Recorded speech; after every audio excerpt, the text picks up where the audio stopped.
प्रणाम ब्राह्मण देवता। कल्याण कल्याण कल्याण। बताइए हम आपकी किस प्रकार से सहायता कर सकती हैं?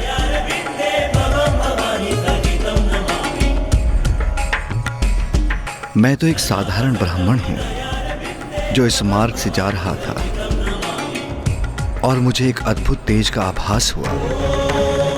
ऐसा तेज जो एक कठोर तपस्या के बाद ही उत्पन्न हो सकता है। उत्सुकतावश मैं इस ओर खींचा चलाया। आपका अनुमान सर्वथा उचित है ब्राह्मण देवता। महाराज हिमावन की पुत्री देवी पार्वती यहाँ अपना तप कर रही हैं।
महाराज हिमावन की अति सुंदर पुत्री एक राजकुमारी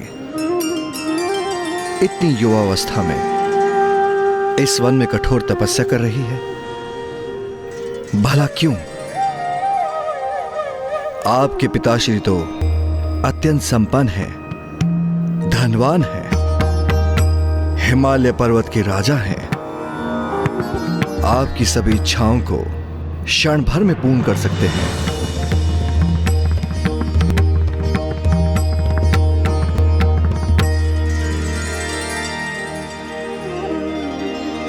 अच्छा, समझ में आया।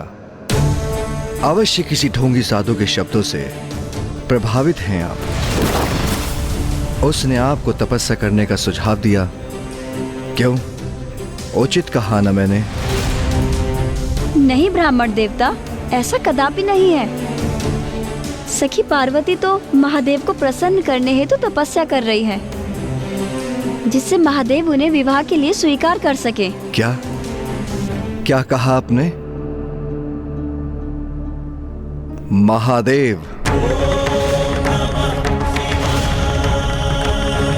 जिस महादेव को प्राप्त करने हेतु आप इतना कठोर तप कर रही हैं, उस अघोरी से भली भांति परिचित हूं मैं। आपका शुभचिंतक हूं मैं राजकुमारी। कदाचित स्वयं ईश्वर ने मुझे इस मार्ग पर भेज दिया, जिससे आपके समान निष्कपट भोली राजकुमारी को सावधान करा सका। उन महादेव से विवाह करना चाहती हैं आप, जिन्हें विवाह का अर्थ भी ज्ञात नहीं। आपका जन्म संभ्रांत वंश में हुआ।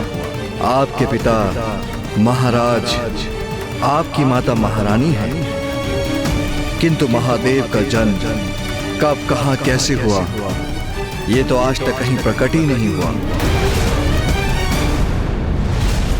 एक भिक्षु मात्र है वो स्वयं भोजन नहीं करते तो अन्य किसी को क्या भोजन देंगे?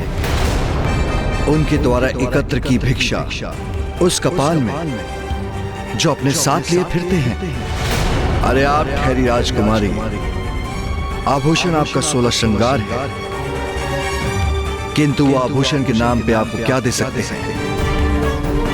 अपने कंठ का सर्प?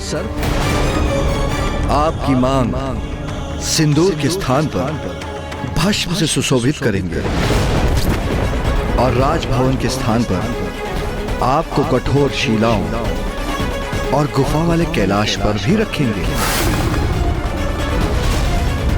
और तो और कभी भूल से उनका तीसरा नेत्र खुल गया तो आपको भस्म भी कर देंगे।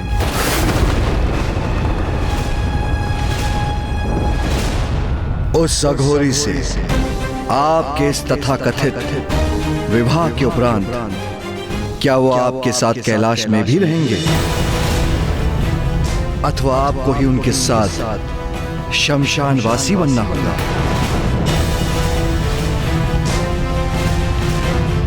आशा है राजकुमारी कि उनके भूत पिशाच आपको कोई कष्ट न दे। और सुना तो ये भी है कि वो सदा ही खोए रहते हैं, वर्षों तक ध्यान में लीन रहते हैं। और आप तो अभी से मृत पशु के चर्म को अपने शरीर पर धारण करने का अभ्यास कीजिए। और धारण ना भी करें तो उनकी दुर्गंध सहने के लिए तैयार हो जाइए, क्योंकि आपके वो शिव उसे धारण करना नहीं छोड़ेंगे। मैं तो ये समझने में असमर्थ हूं कि आप क्या समझकर महादेव से विवाह कर रही हैं। इतनी सुंदर राजकुमारी हैं आप, महादेव के नाम का जाप कर इतनी कठोर तपस्या कर किस अवस्था में पहुंच गई हैं आप, जिन महादेव के विवाह के पूर्व ही आपकी ये दशा कर दी, वो विवाह के उपरांत आपको क्या सुख देंगे? आपको क्या सुख देंगे? आपको क्या सुख देंगे? महादेव माता पार्वती को उकसा रहे थे और माता पार्वती प्रतिपल और क्रोधित होती जा रही थी। और दूसरी ओर ब्रह्मदेव तारकासुर के राजभवन पहुंचकर नारायण की योजना को क्रियान्वित करने जा रहे थे। एक बार पुनः मेरे असुरों ने निराश किया मुझे, और उस देवी ने एक संपूर्ण सेना को नष्ट कर दिया। मेरे सबसे शक्तिशाली महाअसुर अभुआ का वध कर दिया उस देवी ने। तुम्हारी समस्त शंकाएं एक एक कर सत्य हो रही हैं तारकासुर। कौन है? कौन है? कौन है जो मेरे विचारों को पढ़ रहा है?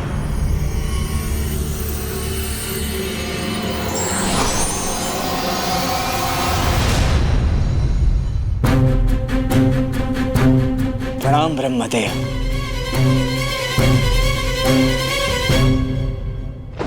तुम्हारी चिंता भली भांति ज्ञात है मुझे। तुम मुझसे कुछ भी नहीं छिपा सकते हो तारकासुर। क्या सोचा था तुमने? तुम मुझसे ऐसी अवस्था में मृत्यु का वरदान मांगोगे जो सर्वथा असंभव प्रतीत होगा और तुम अमर हो जाओगे। क्यों? सत्य कह रहा हूं ना मैं।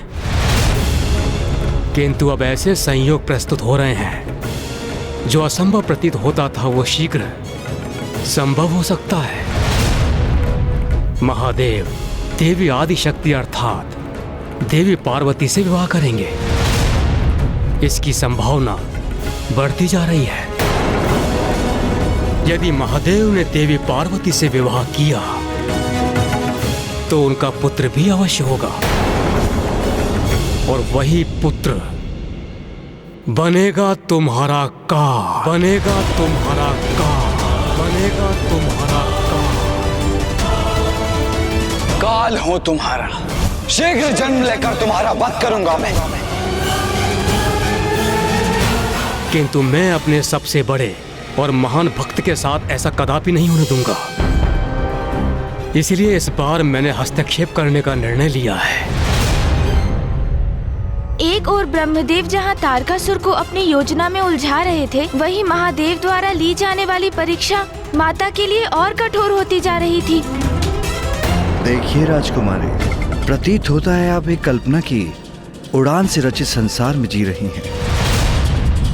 महादेव की वास्तविकता से पूर्णतः अनभिज्ञ हैं। अपने सुंदर नेत्र खोलिए और सत्य देखिए राजकुमारी। महादेव की विवाह के उपरांत आपको कष्ट ही कष्ट सहने होंगे। राजभवन में रहती हैं आप, और महादेव से विवाह के उपरांत आपको शिलाओं पर रहना होगा।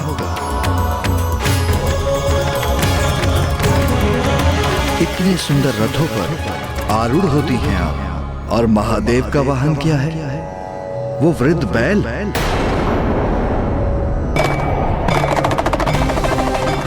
आपका और उनका कोई मेल नहीं।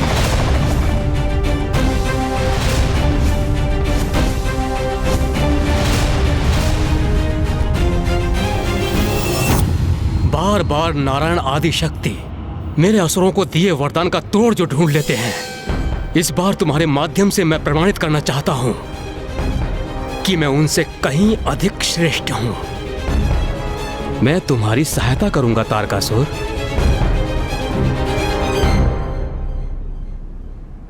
स्मरण रहे तारकासुर, आदि शक्ति हैं वो, कोई साधारण देवी नहीं जिनसे तुम सरलता से निपट लोगे।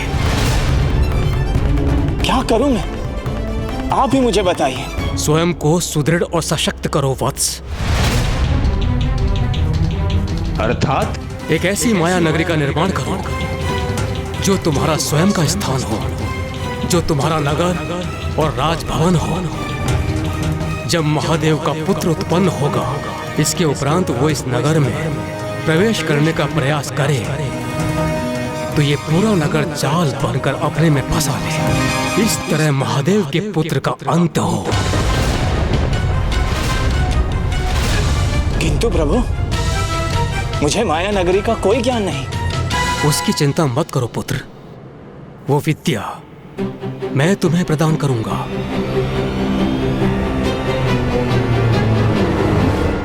कोटि कोटि धन्यवाद प्रभु आपका।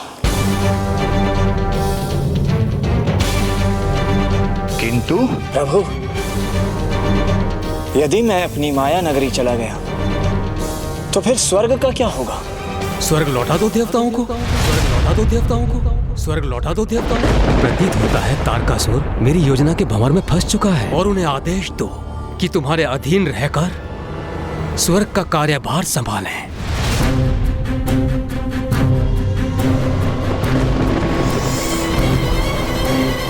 तो उस अवस्था में मुझे ये वरदान दीजिए प्रभु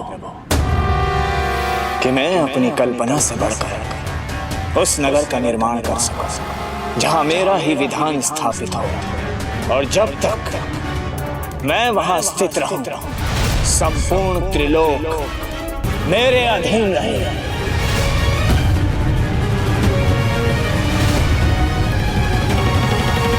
तथास्तु, तथास्तु, तथास्तु।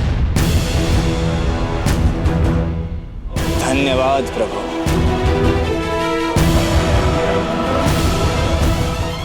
तारकासुर ने अब तक जो आतंक उत्पन्न किया था वो पर्याप्त नहीं था, जो ब्रह्मदेव ने उसे एक और वरदान प्रदान कर दिया।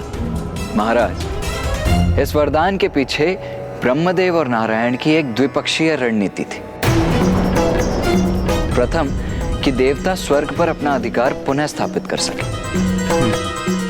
और द्वितीय कि तारकासुर अपने नगर के निर्माण में व्यस्त हो जाए, उसका मन भटका रहे, जिससे देवताओं को कुछ और अवकाश प्राप्त हो, जिस अवधि में महादेव और माता पार्वती का विवाह भी संपन्न हो जाए। किंतु विवाह के लिए तो सर्वप्रथम माता पार्वती को महादेव की परीक्षा में सफल होना होगा ना?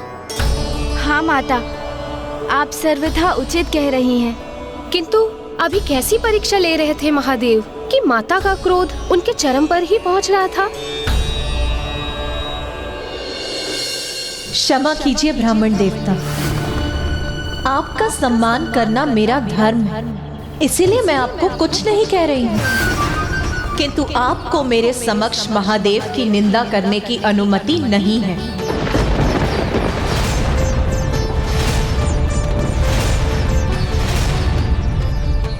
ओह, समझा, महादेव ही आपके क्रोध का कारण है। किंतु ये तो होना ही था, क्योंकि क्या कल्पना की थी और क्या सत्य प्रस्तुत हुआ। इतनी कठोर तपस्या व्यर्थ हो गई आपकी। किंतु आप चिंता मत करें राजकुमारी, अच्छे मन से किया गया कर्म कभी व्यर्थ नहीं जाता। महादेव नहीं तो मैं आपके समक्ष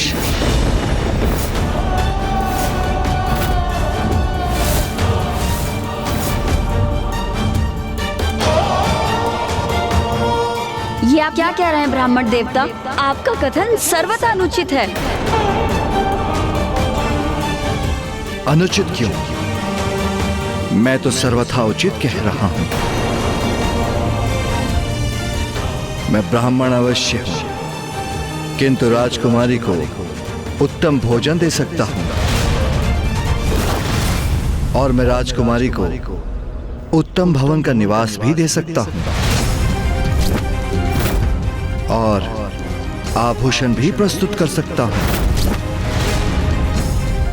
और समाज में प्रतिष्ठा भी प्रदान करा सकता हूं और ये सब आपको वो अघोरी नहीं दे सकता राजकुमारी। इसलिए महादेव का विचार त्याग कर मुझसे विवाह कीजिए।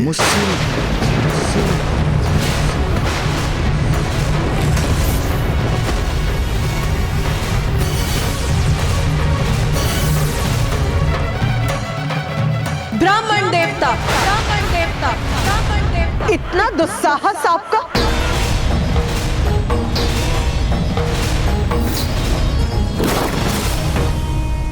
क्रोध त्यागिए सुंदरी और स्वीकार कीजिए मुझसे मेरे विवाह का प्रस्ताव। मुझसे भेंट होना तो सौभाग्य था आपका, अन्यथा महादेव से विवाह करके अनेकों कष्ट सहने पड़ते आपको।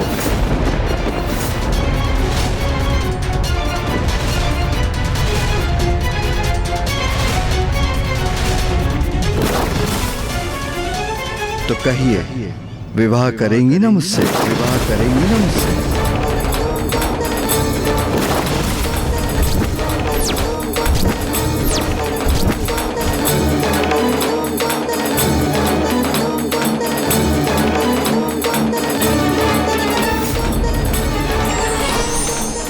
महादेव, इन ब्राह्मण देवता को शांत कराइए स्वामी।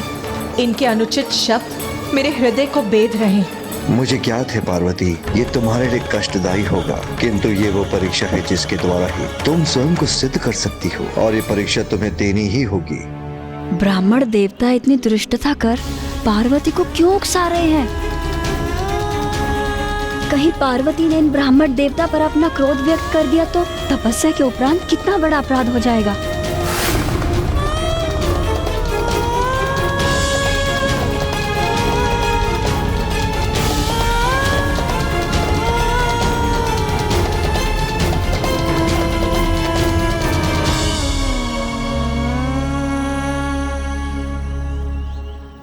मुख फेरने से क्या होगा राजकुमारी, मैं अपना उत्तर प्राप्त कर कर ही रहूंगा। महाज्ञानी ब्राह्मण हूं मैं, मेरी पत्नी बनकर मेरी सेवा करेंगी तो उद्धार हो जाएगा आपका। पार्वती अपने क्रोध पर नियंत्रण कर रही हैं और ये ब्राह्मण देवता अपने शब्दों से उनकी क्रोध अग्नि में घृत डालने का कार्य कर रहे हैं। ओह, समझा, आप मुझसे अपना मनोहार करवाना चाहती हैं। उचित है, मैं वो भी करूंगा, किंतु आपकी ना कदापि स्वीकार नहीं करूंगा।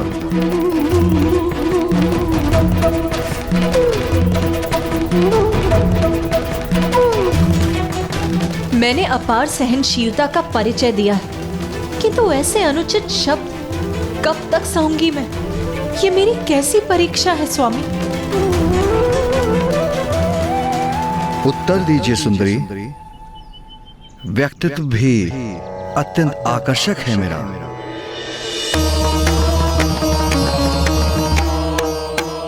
उन अघोर अघोरी महादेव और आपकी जोड़ी की तुलना में तो हम दोनों अनेकों गुण सुंदर दंपति होंगे। बस बस बस।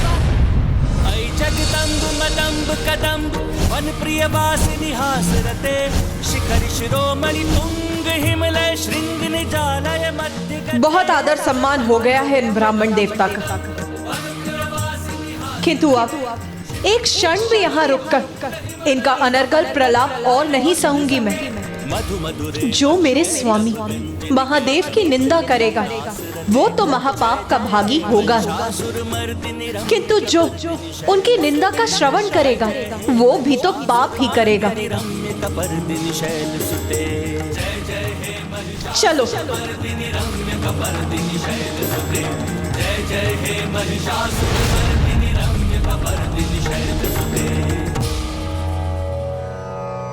महादेव की परीक्षा ने तो माता को अत्यंत कुपित कर दिया और अब वो महादेव से दूर जा रही है। अब क्या होगा? अब माता का क्रोध शांत कैसे होगा? इतनी बड़ी भूल मत करो कन्या, मुझसे मुख फेर कर मत जाओ।